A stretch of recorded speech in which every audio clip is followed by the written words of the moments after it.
la guerre. C'est la paix. Les bombardements américains en Vietnam, c'est la paix. Les bombardements américains en Syrie, c'est la paix. Les bombardements américains en Syrie, c'est la paix. Les bombardements américains en Irak, 1 million de morts. 1 million de morts en Irak, c'est la paix. Comment peut-on continuer à être aussi naïf pendant des mois?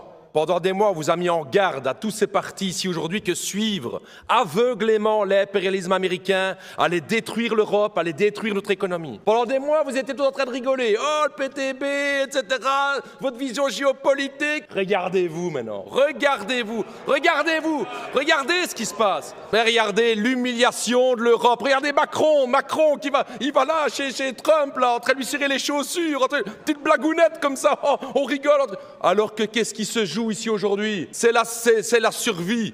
C'est la stratégie de l'Europe qui est en jeu ici aujourd'hui. Regardez le deal sur les minerais. C'est clair maintenant. De grondstoffen van Oekraïne in de pocket direct voor de Amerikaans impérialisme. C'est ça, monsieur le Premier ministre. Regardez au niveau de l'énergie, la même chose. Ils nous ont vendu leur gaz de schiste 3 ou 4 fois plus cher, les Américains, pour se faire de l'argent. Est-ce qu'on va continuer à suivre les Américains? Vous n'arrêtez pas la déclaration gouvernementale « America, America, America ». Comment peut-on continuer à être aussi naïf? Continuer à leur acheter des milliards d'armements? À nouveau, l'argent, l'argent, l'argent. Alors, je vais vous le dire, hein, mes collègues ici.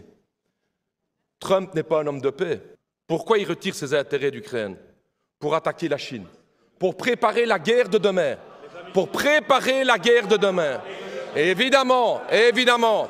Et la question qui est posée aujourd'hui à l'Europe, monsieur le Premier ministre, c'est allons-nous suivre les Américains docilement comme des petits chiens ou allons-nous enfin développer une Europe indépendante et stratégique au niveau du monde? Le Sud global est en train de se réveiller aujourd'hui. Pour la première fois depuis la Deuxième Guerre mondiale, une puissance économique mondiale est en train de se faire dépasser par d'autres puissances du Sud. Si l'Europe veut survivre, il faut arrêter d'être naïf comme ici aujourd'hui et tendre la main. Une Europe non alignée doit tendre la main aux pays du Sud pour arrêter d'être naïf et se faire détruire.